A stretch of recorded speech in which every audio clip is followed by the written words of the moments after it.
Aqui você vai ouvir os áudios completos dessa história. Senador Rodrigo Cunha, o mais votado do estado de Alagoas, disse que não apoia Jair Bolsonaro porque Jair Bolsonaro defendeu o assassino da mãe dele, Ceci Cunha. A deputada Ceci Cunha, do PSDB, foi assassinada no ano de 1998, um pouco antes de ser diplomada pelo TRE do estado dela. Foram assassinados ela, o marido, a sogra e o cunhado, enquanto preparavam a festa da diplomação dela. O acusado foi o primeiro suplente da coligação, deputado Talvânia Albuquerque. Diziam que a primeira vítima escolhida tinha sido o deputado Augusto Farias, irmão do PC Farias, só que ele descobriu a trama, então ela foi o plano B. O Talvani conseguiu passar de primeiro suplente a deputado, só que acabou sendo cassado pelos pares em abril de 99. Jair Bolsonaro foi o único deputado que discursou a favor dele na Câmara dos Deputados. Isso é um fato. Foi o único. Houve uma comissão que ouviu Talvânia Albuquerque para decidir se ele seria cassado por quebra de decoro parlamentar. Eu tirei aqui um trecho do depoimento de Talvânia Albuquerque, lembrando que ele foi efetivamente condenado a 103 anos de prisão por ter sido o mandante desse assassinato. Ele e dois assessores dele, Jadielson Barbosa da Silva e José Alexandre dos Santos, além de mais dois ajudantes e de um matador que tinha um apelido Chapéu de Couro. Ele era o autor intelectual do crime, efetivamente, esse deputado Talvânia Albuquerque. Vocês vão ouvir ele prestando depoimento na Câmara agora. Então, a partir deste momento, o deputado Talvânia Albuquerque, condenado a 103 anos de prisão pelo assassinato da deputada Ceci, que era a que tinha a vaga que ele assumiu, sendo inquirido pelo ex-deputado Moroni Torga. Vamos ouvir. Porque eu queria a quebra de sigilo telefônico exatamente para provar que eu nunca tinha ligado para o Chapéu de Couro, sempre ele ligou. As que ele ligou a cobrar, eu pude comprovar perante a comissão, mas as que ele não ligou a cobrar, só com a quebra de sigilo. Aquela parte do telefonema, o que ficou de fora do telefonema que o senhor disse que foi cortado?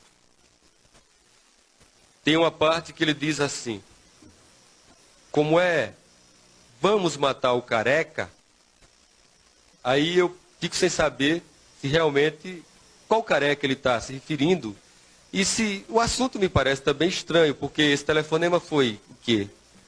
Foi mais ou menos novembro, tal. Aí eu digo, que careca? Ele diz o Augusto. Isso eu me lembro perfeitamente que ele usa o termo Augusto, ele usa esse nome. Eu digo, não, que é isso? Isso é um dos trechos da conversa que foi cortada. E existem outros trechos, porque nessa conversa, o Jadielson fala também com o Chapéu de Couro. E não aparece. Então essa ligação foi cortada mais ou menos 50%. Mas me diga uma coisa. Claro que assim que o senhor recebeu do Chapéu de Couro a informação de que queria matar Augusto Farias, o senhor imediatamente ligou para Augusto para avisar. Claro que eu não fiz isso. Primeiro porque o Chapéu de Couro é uma pessoa de alta periculosidade. E depois, se o interesse era que eu matasse o Augusto para que eu tivesse uma vaga de primeiro suplente, se eu não quisesse matá-lo, ninguém iria matá-lo. Não havia necessidade de me meter numa confusão tão grande como essa. Preferi ficar calado. Quer dizer, alguém lhe dá o aviso de um crime e o senhor prefere ficar calado? Deputado Moroni Torga, se alguém vai propor ao senhor que mande me assassinar e só o senhor tem interesse nesse assassinato, se o senhor não o fizer, ninguém o fará. Não havia razão para preocupação. Então o senhor tinha interesse nesse assassinato? De forma nenhuma. Mas o senhor acabou de dizer que só... Eu disse o seguinte, se alguém o procura e mostra interesse... O senhor disse que O único que tinha interesse no assassinato era o senhor. Não fui eu que disse. Não. As notas taquigráficas estão aí. Não, mas eu estou levando em consideração a condição do suplente. Está claro. Não, eu levo a consideração a condição de ser humano. Eu não quero mandar matar ninguém. Se alguém vem me dizer que vai matar um colega, de imediato eu ligo pro colega e digo, olha, tem um fulano de tal aí que está se oferecendo para te matar, meu amigo.